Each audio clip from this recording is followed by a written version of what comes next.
Master Jet, ako po ay member ng GSIS. Ito po ang tanong ko. Tinaasan ko po ang edad ko ng 2 taon. Aba, parang nagmamadali si sir na mag-retire. Ano ba dapat gawin kapag umabot na sa retirement na 60? At sa employer ko na provincial government ay gamit ko yung totoo kong edad. Salamat po, Master.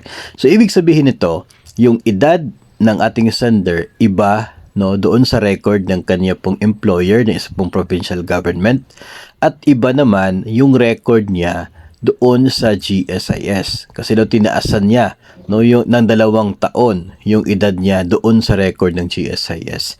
Ang totoo po niyan ay hindi po pwede na ganyan, Hindi po pwede na yung records mo sa GSIS at sa employer mo ay magkaiba, Kasi the moment na magre-retire ka na at si GSIS ay magre-require ng service record mo coming from your employer, magre-reflect doon na iba yung birthday mo doon kay employer, habang iba naman yung birthday mo doon sa GSIS.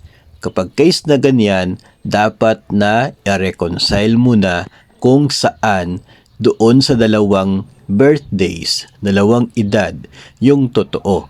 And if ever mapapatunayan na iba yung nasa GSIS mo or iba yung nasa government na employer mo, kailangan na mag-reconcile, susundin kung saan po yung tama.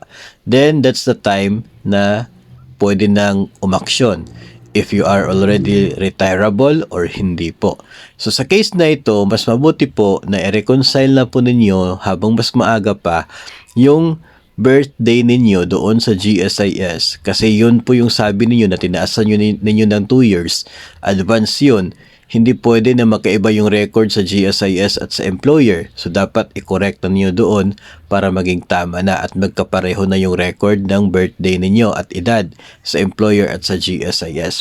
Para kapag umabot ka na ng 60, I'm sure hindi ka pa rin makaka-retire kung hindi mo na reconcile yung record mo sa GSIS.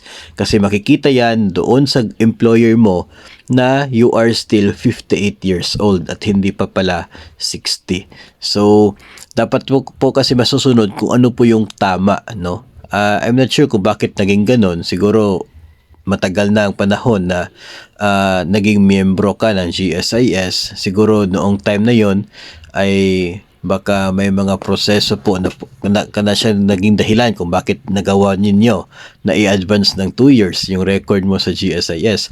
Pero sa ngayon kasi magre-require yan, ng PSA na record ng birth certificate mo para makikita kung saan talaga o kung ano talaga yung tunay mo na kapanganakan, birthday, para malalaman yung tunay mong edad. At nang sa ganon, yun po yung masusunod.